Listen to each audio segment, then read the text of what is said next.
Tesla's brought Festivus to the rest of us by giving us this holiday update to the UI, those of us being the ones that don't have FSD beta. This is what the rest of us get. And I understand why they pushed this out. There was a lot of clamoring for something for those of us who don't get the fun of trying out FSD beta. Unfortunately, my knee-jerk reaction was that this was rushed and that a lot of the changes that were made for graphical reasons and not human engineering reasons. I want to make a few things clear from the start. Tesla's great about listening to their customers on UI suggestions, so that's a big reason why I'm making this video. I'm not venting or complaining. I'm explaining with the hopes that what I say will resonate with their UI design team. That's one of the best things about Tesla. Directly related to that, I know that even this UI update isn't necessarily finished, and it's entirely possible that some of what I point out might already be in the works. Elon Musk promised something for those of us not part of the FSD beta program by Christmas. He was very public with this promise, so Tesla pushed out what they could safely share on Christmas Day. Again, I think that's pretty great. However, I do worry that some of what we're seeing is a result of Musk telling the UI team to update the UI by Christmas. So we got this update that exchanges a lot of design elements that worked really well for ones that I think don't, simply for the sake of calling it an update. I'm a guy whose eyes are older than my birthdays, and I've spent some time designing user interfaces. One of my degrees is actually in the biological basis of behavior, which has a lot of overlap with human engineering. The way people use devices is a big part of that field of study. And I find this particular update to be frustrating in a number of ways. First, let me show you a few cool things about it. We get new animations in park. You can see it matches the position of the windows. It even does it on the other side of the car, but you have a harder time seeing it, but it's there. Same thing with the back window. But these being so hard to see shows that this isn't done for the purpose of providing you with useful information.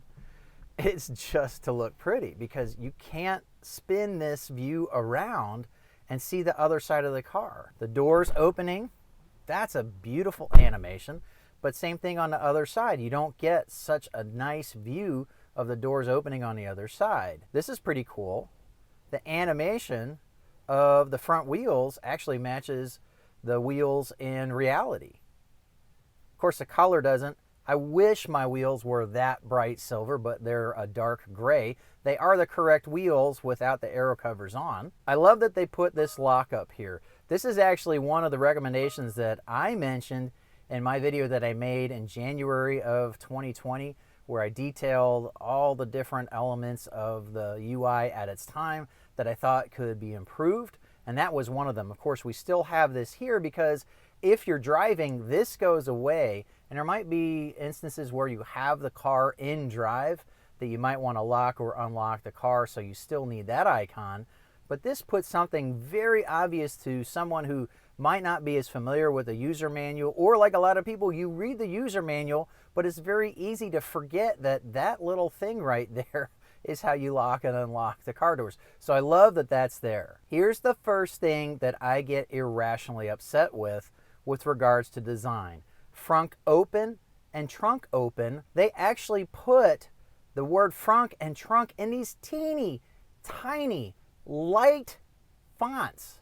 It's not even dark. It's a light gray, very, very thin font, very, very small letters, and then this giant word open, which makes it look like it's a status. It looks like it's an adjective, but it's not. It's a verb. And then when you press them, what happens? Well, now you get a status, but it's super light. It's like off-white. Why did it get so light now?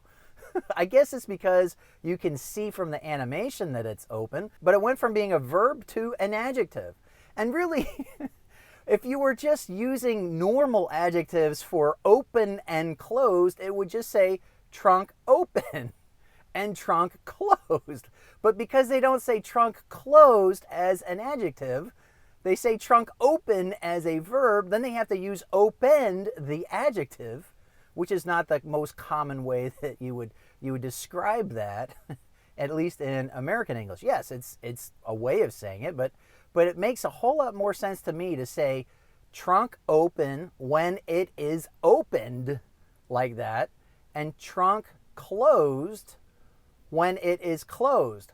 Or what really makes a whole lot more sense to me is for these things to be the exact same font and it say open trunk and trunk opened. This says open frunk and frunk opened. That makes a whole lot more sense to me. It'll be easier to read and easier to understand. It just makes sense. It is what's known as parallel construction. This, the way they're doing it right now, is not parallel construction, and that makes me irrationally frustrated. Some of the rest you're going to see a little bit better when I'm driving, but I'm going to talk about it while we're parked. Overall, this design has gone the way a lot of user interfaces have gone on every device I touch. Way more white space, way less contrast overall. For example, instead of the battery indicator being green when it's above 20% and yellow when it's below 20% and red below 10%, it's now just gray. I don't know actually if it changes to colors when it gets below 20 or 10%. I haven't gotten it that low yet, but they got rid of the color, and it just makes things actually harder to look at a glance and get an idea of the status of things. The menu bar, instead of being a neutral gray, is now white space again. All of this white is just beating your retinas the whole time. And yeah, you can manually go to night mode, but here's the problem. In the daytime, this is too dim.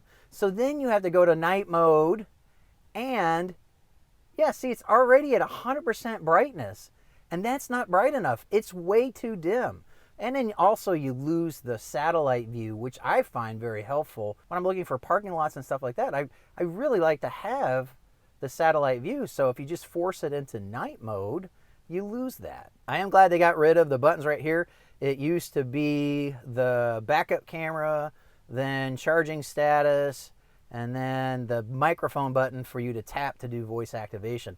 They got rid of that. They got rid of the additional charging status icon, which was redundant, and now they have the backup camera in line with the center of the car as long as you have it in drive. It's not there anymore when you have it in park, but at least that makes sense. And I don't mind having white space here where that used to be because it ends up being taken up by the car during driving. It's also an area where notices get placed. I'm disappointed that they didn't add long press features to things like the heated seats.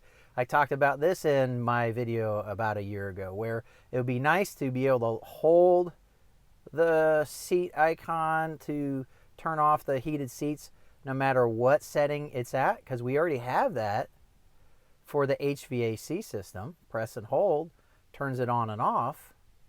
At a minimum, press and hold should pull up this menu so that you can control the back seats in particular. But it's a waste of a known way of controlling icons. So you have the quick tap. These should have something associated with the press and hold. Same thing with the battery icon up here. Press and hold could be used to toggle between percent and distance. You can press and hold, and then that could go to percent, and then press and hold and go back to distance. Instead, it does nothing. It's a waste of a known gesture, if you will. I still would like to see an app for weather pop up when you hit the temperature. That's on a lot of other devices. I don't know if it's on other cars, but I think it's something that would be simple to implement, and I think it's intuitive that if somebody's looking at the temperature, they might also want a quick way to access what's the forecast for today right where my car is. That should be pretty easy to implement if they were to want to do that. They got rid of the Tesla logo. It's not needed anymore because all of that information is under the software tab here. And then, of course, we have the toy box here. You notice I don't have boombox because this is an August 2018 build. That is actually a really fun feature that they added to vehicles that have the pedestrian warning system, which is an external microphone. You can add your own sounds to it. That's actually really fun. It doesn't increase the practicality of the car in any way.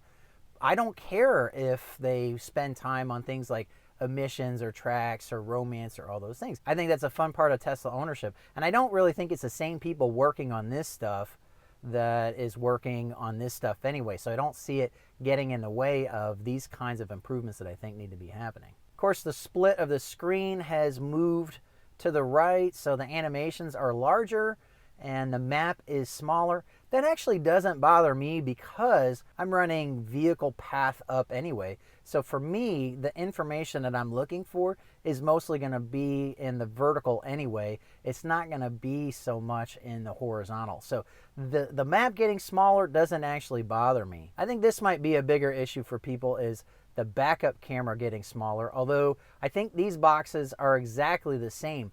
Though the view of the left and the right repeater cameras, I think is the exact same size that it used to be. They just shrunk everything else. I've shown this in a separate video. That's really the view that I would love to have. I'd love to be able to have that amount of the backup camera actually down to there.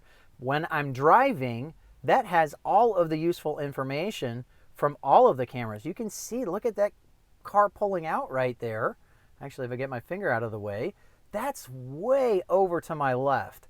That's actually, you can't even see it with the repeater cameras. There's more information up here when you're driving than there is in these repeater cameras. And so that's why I would love to be able to have that and still see the navigation on top of that. They've added a few games, and I know like my dad would be super excited about Solitaire if he was still driving and had a Tesla. He'd be playing the heck out of that. But I'm not an arcade guy. I don't use any of these. In fact, nobody in my family does. The theater is what we use when we're bored sitting at a supercharging station, or if I'm more often just sitting there. My daughter doesn't drive yet, so I'll just be sitting there waiting for her while she's doing tutoring or theater or something like that. This is where I'm at if I'm not actually just surfing the web. The rest of this is going to be best seen when I'm driving. So more room for animations. It's kind of cool just to see these things. I don't drive the car here. I drive the car through the windshield, through the side windows like you should. I like seeing this stuff on video later. It's kind of cool for the passengers to watch along. There is a better representation of the traffic lights, that's for sure. That's been boosted. However, this is just madness up here. I really don't like this from a human engineering standpoint. You got 45 miles an hour, 45, which is miles an hour, and a speed limit 45, which is 45 miles an hour. Yes, you can learn that this is your speedometer. That's your set speed, and that's a speed limit sign, so that's more obvious. But this is shrunken down from the last UI, and it's jammed in the corner with a bunch of stuff that comes and goes. But man, look at this. This is what I'm talking about. This isn't just a Tesla thing. It's contagious. I don't know why UI designers do crap like this. What use is that to me? Look how tiny that worm bar is now. Why even have it? What does that mean? What am I supposed to get from that? They shrunk it down so it's like razor thin. I bet I could cover. Yeah, see, like when it goes into regen, you can't even see it. Look at that. That's ridiculous. That's a lot of regen, but you can barely see it because it's light green on a bright white background, and it's razor thin. This is now completely useless to me. It does nothing for me. I don't know what they're thinking. I don't know why they did this. I get why they put things on the left, and if this were at night, you would see indicators for the headlights, for the high beams, for the fog lights. You get airbag warnings, all the different status warnings come up here. That makes sense. But look how small they are. They're shrunken down. And you can barely read the ones you're not using. There's hardly any contrast there. And they're totally blocked when I have both hands on the wheel. So, it's not something that I really look at in the first place. But they've made it to where it's much, much less useful. But yeah, I got a lot of white space right here blasting my retinas. Thank goodness for that. Look, I get that with full self-driving beta, they're able to display a lot more of what the car sees as the world around it. But there's never going to be a situation where a driver should be looking here to make a decision about driving. This is entertainment, people. This is entertainment. This is not safety information. That's out through the windshield. That's out through the windows.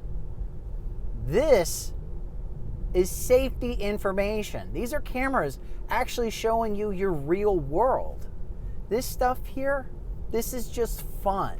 That's for fun. I get why people want to see more of this, and it will be cool when they add more animations to the version of full self-driving software that's not beta, that's wide release. But people need to relax with this. Oh, well, they don't need to worry about this garbage being slammed all together because you're not going to need it in a full self-driving world. You're going to need all this. Like, no, we're not going to ever need this until it's level 5 autonomy for a really long time. We're still going to need to have the information that you need as a sole driver of the vehicle, not one that's working along with the computer. And this representation right here took what was very useful information and turned it into a literal cluster. This is a Charlie Foxtrot right here. I am irrationally upset about this. You can hear it in my voice. But it frustrates me that not just Tesla, but tech companies left and right are designing things around rules of graphics design that I don't even understand. I don't know where they came from. But they've lost the whole human engineering component of it. They've lost the idea that you're providing information that people want to have in a very quick way. They want to have in a useful way. This is a big step backwards for this information from the previous user interface. Now that I got that all out, it's important to note that, like I said, some of this stuff might be changing anyway when they finish this user interface redesign. This might just be an interim step. There are a lot of people saying the exact same things I'm saying about this user interface. And as I keep saying, one of the wonderful things about Tesla is that they listen to their customers. And they're not afraid to say, you know what? We got something wrong. Let's fix that. We can do better. And I'm hoping that videos like this help in that regard with declustering this. The other thing is that Elon tweeted that there's going to be some customization in a future update that hopefully is not too far out. That'll be pretty cool, and that might allow me to solve these issues for myself.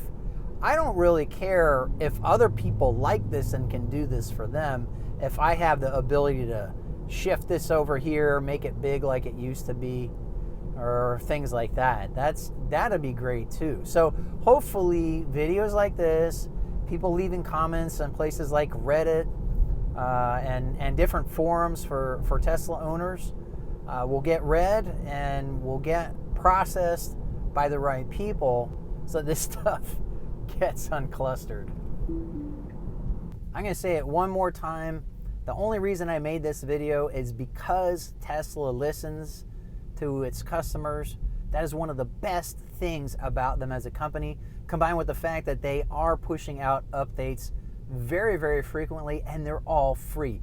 All of that is good. I don't think I would have spent the time making this video if I didn't think it might move the needle in that regard. And the fact that videos like this can move the needle, I think that's a very good thing. I think that is a strength of Tesla and their design team. Well, I hope that my future reviews of the UI aren't quite as complainy, as whiny. Be sure to subscribe if you want to see those or the other kinds of videos that I make.